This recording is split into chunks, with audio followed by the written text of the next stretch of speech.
À la une de l'actualité, ce vendredi 18 octobre 2019 sur Koburu TV, face au chômage grandissant, l'entrepreneuriat s'avère être l'une des solutions pour lutter contre ce mal. Une évidence qui n'est pas souvent perçue par la jeunesse. L'élément d'enquête vous sera servi dans ce journal. Et puis le phénomène du piratage des comptes Facebook dans cette tranche d'information, une réalité à laquelle sont exposés de plus en plus des utilisateurs des réseaux sociaux. La rédaction de votre télévision vous propose un reportage sur le sujet.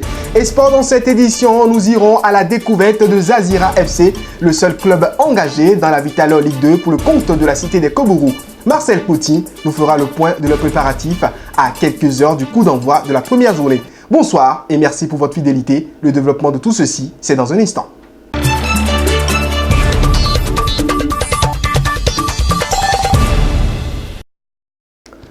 Bonsoir à tous et bienvenue dans ce rendez-vous de l'actualité sur Koburu TV. Démarrons cette section d'information avec ce sujet société.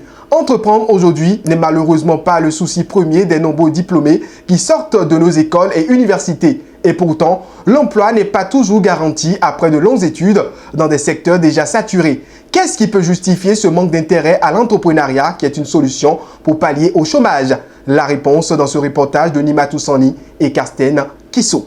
Entre l'obtention d'un diplôme et l'insertion professionnelle, le fossé est bien grand. L'entrepreneuriat se trouve être aujourd'hui une solution au chômage que les jeunes diplômés ont malheureusement du mal à adopter. Du point de vue sociologique, plusieurs facteurs justifient le manque d'intérêt des jeunes à entreprendre. D'abord, la première cause, c'est la peur de l'échec, ne pas faire confiance en ses capacités. Il y a les causes culturelles. Dans notre culture, dans notre tradition, on ne nous a pas enseigné souvent à entreprendre. Nous pensons que quand nous allons à l'école, ce n'est pas pour faire des petites choses.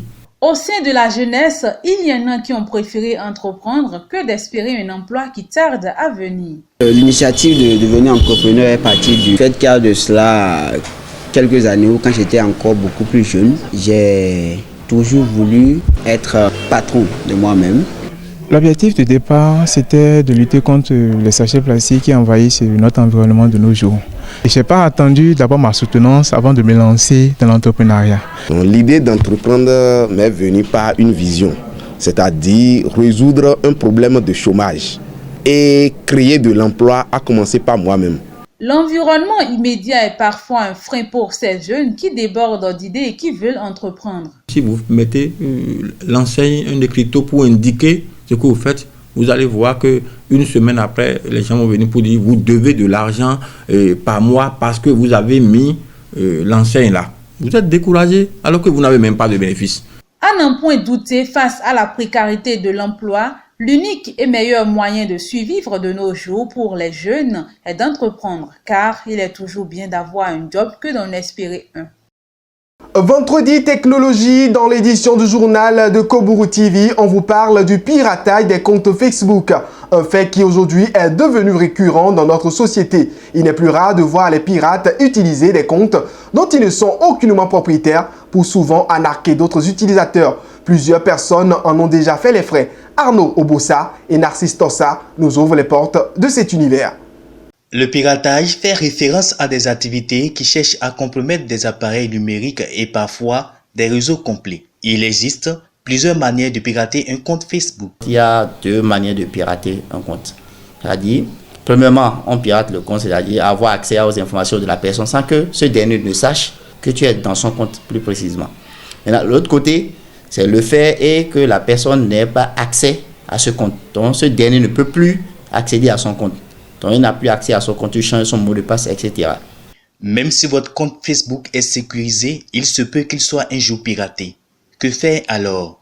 Pour sécuriser le compte Facebook, par exemple, de mieux vouloir sécuriser plus, c'est-à-dire cacher plus les informations personnelles.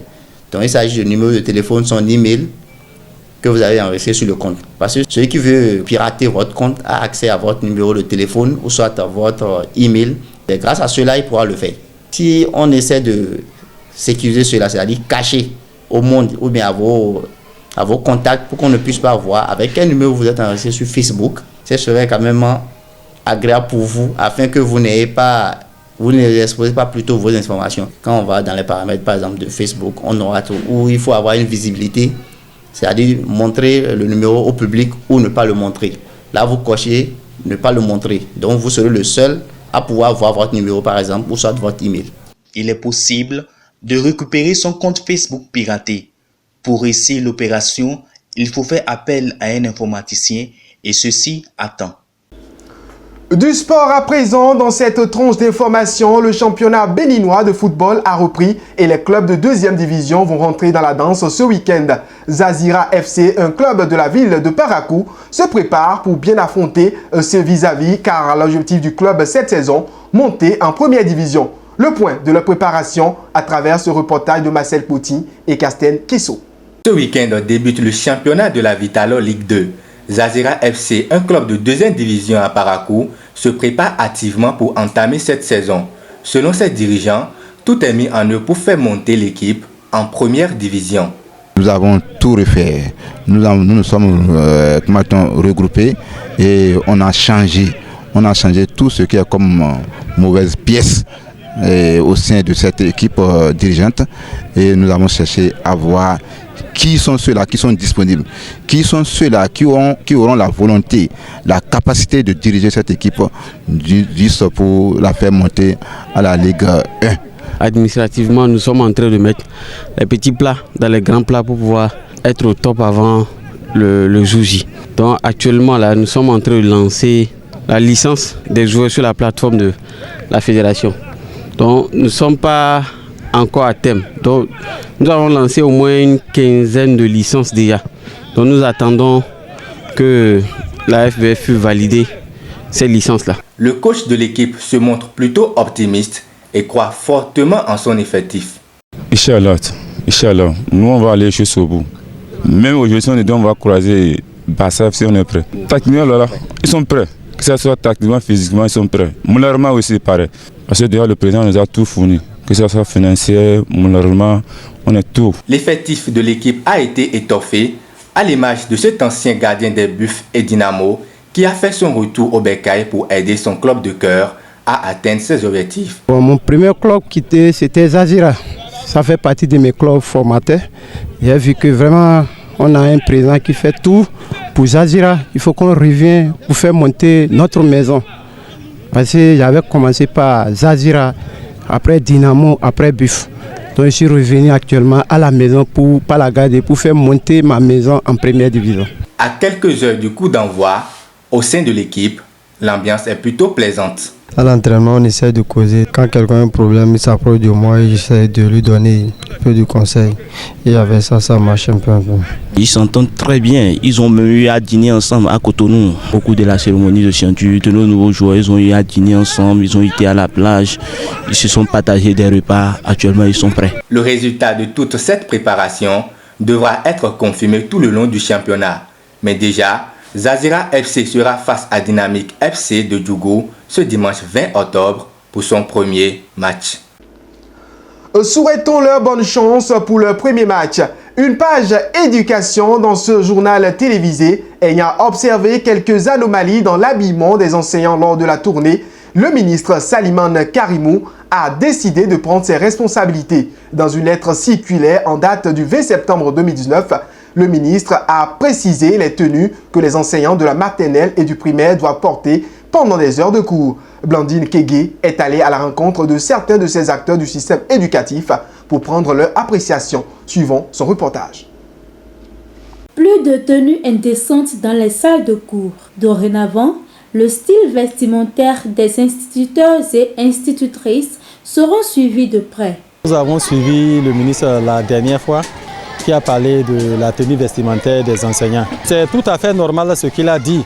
Nous sommes des enseignants et par conséquent nous devons être un modèle pour la société, un modèle pour les enfants avec qui nous sommes dans des écoles. Alors comment doivent-ils s'habiller? Le style vestimentaire d'un instituteur doit être quand même exemplaire. On ne demande pas forcément aux enseignants de s'habiller en veste-cravate, mais la tenue doit être décente.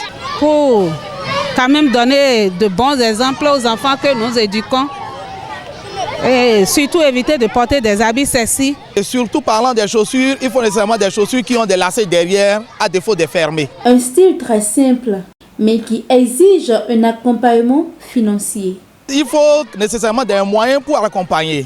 Je ne suis pas quelqu'un ou bien l'habillement décent. Un habillement décent n'est pas à 20 000 près ou bien à 25 000 près. L'enseignant doit s'habiller de façon décente, cela est normal. Néanmoins, il faut des moyens pour l'accompagner afin d'être un modèle pour les apprenants.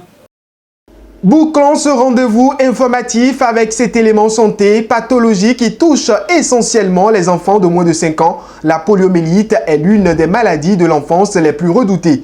Chaque année, ce sont des milliers d'enfants qui sont atteints par ce mal. Afin d'éradiquer la maladie, l'Organisation mondiale de la santé, l'OMS, a lancé depuis 31 ans une vaste campagne basée sur la vaccination de tous les enfants du globe. Nima Toussani et Narcisse Tossa nous dévoilent ce mal à travers cet élément. Maladie infectieuse aiguë qui s'attaque à la partie du système nerveux de la moelle épinière, la poliomyélite est une grave affection. Elle est causée par un virus. Il faut dire que c'est une maladie infectieuse et qui est très contagieuse et qui est provoquée par un virus qu'on appelle poliovirus. C'est donc un virus à ARN, c'est ce virus donc qui provoque cette maladie. Elle se révèle de plusieurs manières et la première conséquence qui en découle est la paralysie. En certains cas, ça commence comme une grippe, par de la fièvre, des maux de tête. Le malade peut faire de diarrhée, de petites diarrhées. Le malade peut avoir des courbatures, c'est-à-dire tout le corps fait mal et surtout les muscles. Les muscles font mal. Et après, viendra de façon brusque une paralysie, d'abord une faiblesse du membre qui est atteint. Le sujet ne pourra pas bien mobiliser le membre, le pied atteint, et à la longue, ce pied va commencer par s'atrophier et devenir impotent.